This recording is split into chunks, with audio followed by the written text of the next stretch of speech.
Hey folks, Steve here with a special unboxing video for you today. Second one, actually, of the day, and in this video we'll be looking at Caesar, Rome versus Gaul, a card-driven game that was just released by GMT, designed by Mark Simonitch, and this is one I think folks have been looking forward to, and kind of as an interesting, for me it's kind of an interesting product in terms of where it's at, but what's really fun for me is that I knew about this game a long time ago.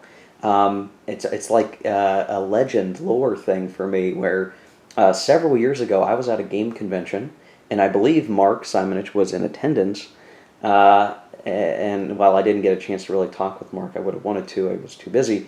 I believe he might have been showing off or prototyping this game. It was a couple of years ago, and what sort of keyed me in on that was that I had come across an abandoned, stapled stack of papers on a table that was empty.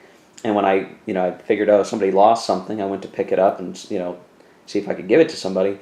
I had noticed it was a rulebook, but it was a rulebook for a card-driven game I had never seen, that I hadn't heard of, and I realized that this was a playtest document, and it was Caesar, Rome versus Gaul, or I believe it was called something else at the time. The name was slightly different, but it was Mark's game. So fast forward a few years later, and here it is finally in our hands. Now, it's an interesting topic, right? It's Julius Caesar. Hey, that's pretty popular. It is a game with Rome fighting the Gaelic tribes in what is today France. And there are other games out there that cover this, right? Even from GMT. So there's Falling Sky, which is a coin game, and a bunch of other, you can play all sorts of different games on this subject. What makes this one really interesting is that it is very much in the vein of Hannibal, Rome versus Carthage. Hannibal, Rome versus Carthage.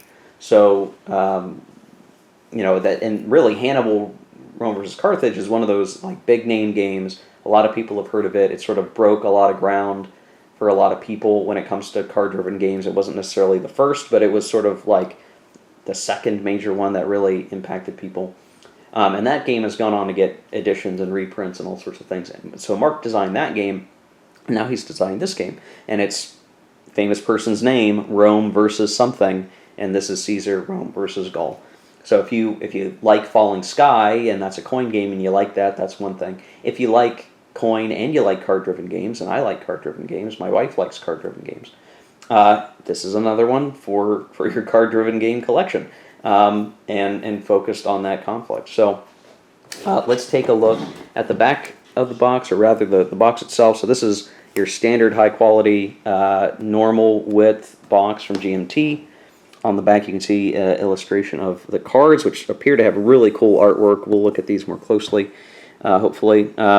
But you can see point-to-point movement, and gosh, that's a very broad, that's a lot of spaces, so it's kind of interesting to see it that way. And you can see sort of various charts and tracks on the map itself. There's the blurb. You can read all about that, but this is, again, very much in the same vein. You can see some of the leader standees that are, unsurprisingly are going to have some values we would expect, right? One of these is probably an activation rating, one of these is a combat rating, that sort of thing. And you can see some of the units here. Now there's a little bit, there's a little bit more values on here than I might have thought, but you can see you've got your legions, you've got your barbarians, your tribesmen of Gaul. The complexity is right smack dab in the middle at medium. The solitaire ability is lower because of the card-driven nature. There are ways around that, obviously, with different mechanisms that people have come up with, but probably best played with 2 players. This one does not have a time length to play the game, which differs from a game I just did an unboxing video for a little bit ago. So you can see individual legion of Gallic tribes, 8 cards per year, 2 players, 55 action. So inside we should have a rule book, board, a mounted board it looks like, 55 action cards, 2 die-cut sheets of playing pieces, 2 player aid cards, 3 plastic stands, and 4 6-sided dice. So let's peel off the shrink and take a closer look at this.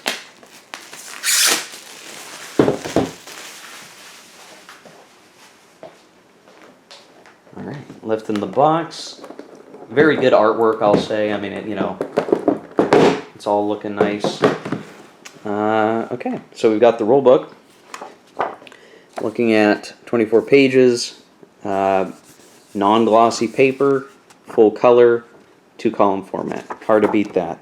And already I'm seeing it looks like there are plenty of examples, lots of examples. I mean, there's, across these 2 pages, there's already like 5 examples. Now, I've not read through the rules of this one as much, so I can't guarantee anything. But I can say that just sort of based on this being a card-driven game, probably not being that dissimilar from Hannibal or other card-driven games, that this should be pretty straightforward fare. I mean, there's going to be some rules around subjugation of the tribes, but I think I have to investigate that. You can see there's governance points. So I suspect all this is going to be in the same vein that you might see in other games on the topic. Caesar beating back a rebellion in Gaul, or beating down the Gallic Confederation in general. And yeah, it looks like by the time you get to page 19, the rules are basically over.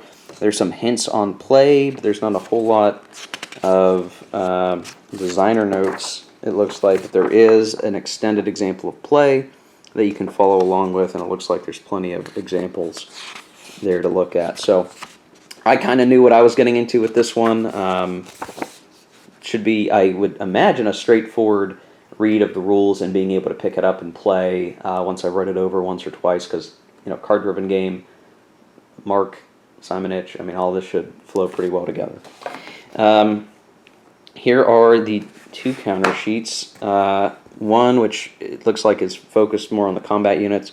Brown core, excellent quality counters. These are going to punch right out, I think. They're going to be really easy. They're very they're pretty large in terms of play piece size. So I mean you're not going to be necessarily needing tweezers for this one. You can see you got your combat units, various tokens. City tokens, you can see Narbo and Nocilia and so on. The different tribe units, you have 3 leaders that are stand-ups: Caesar, Vercingetorix, and Ambiorix. Turn marker, all looking good there. Backs, and then the whole other sheet are basically control markers. So you probably are going to need quite a few of these. You've got a few devastated markers where you can devastate a region. That was a tactic of the war and has been illustrated in other games as well. Here is your player aid cards. Here's your battle table. So you're going to get army strength points. You're going to get 2 die 6.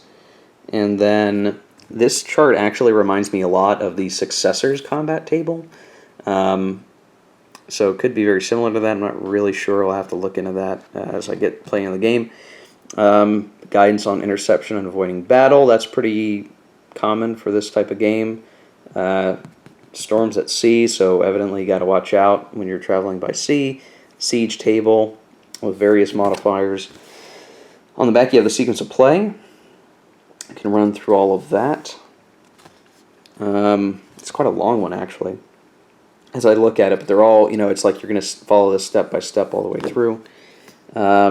Here's what you can do with your cards. So you can move, you can place control markers, I think, or place one IM. Control marker, yeah. Convert a space, you can do special things as the Gauls. Movement point cost. This stands in for terrain a little bit, but is mostly straightforward.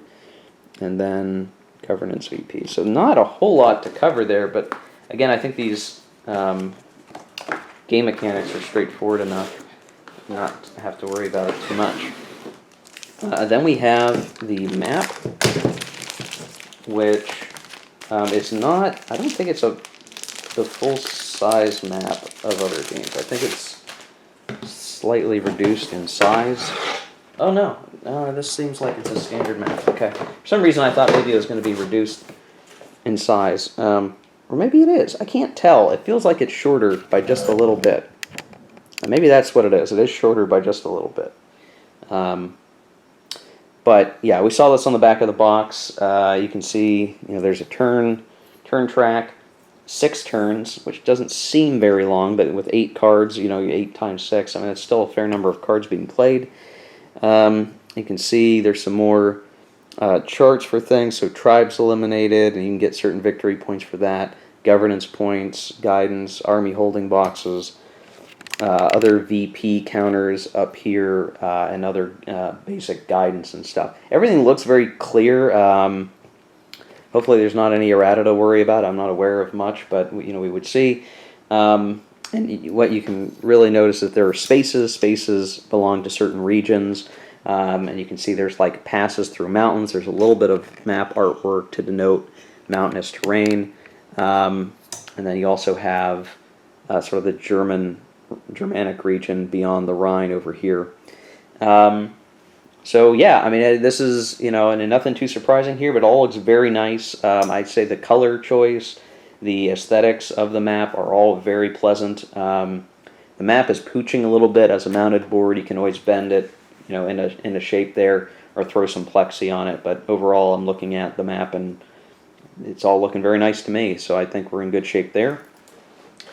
And as I'm looking back at the box, there's going to be some surprises here that I need to probably talk about. So, okay, here's the cards. They are gigantic. This is like I got a smartphone in my hand, basically. The cards are really big. They're oversized cards. Caesar, Rome versus Gaul. But you can see I got the point value. There's a bonus marker for something. Great artwork, just super cool.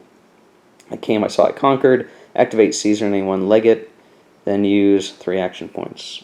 I'm not going to bust open all the cards, but you can, there were some examples on the back of the box. They all look really nice. The cards just in general look really nice. In fact, this whole game looks very nice. The art's great. And it looks like what they provided. And this, I don't even know, like, how did they figure out this whole thing? These are card sleeves. They give you card sleeves. You can see, I mean, it's a card sleeve. You can fit the cards in there. I have to imagine they've given you enough for all the cards, and they're already oversized sleeves for the oversized cards. I have no idea if this is like, is this a special circumstance? I don't know. Is GMT going to look at doing this sort of thing in the future? That'd be amazing if they did. Very interesting. So here's an extra step, I guess. Punch your counters, sleeve all your cards with the sleeves they give you. I mean, I don't know. That's pretty cool. The 3 standees for the leaders, and then 4 dice, 2 red, 2 blue, 2 Roman, 2 Gaelic dice, I guess you would look at it. And then there's an insert, which I suspect everything should fit back in the box pretty well without too much pain and suffering to worry about. Yeah, interesting stuff with this one, guys. The cards are an interesting, the cards and the card sleeves are an interesting change. But again, in general, I think this is like they kind of went, I don't want to say all out, but they definitely put some effort into making this one a good product. And I hope the game plays well. We'll discover that in time here. Definitely looking to play the game myself. Very likely opposed with my wife.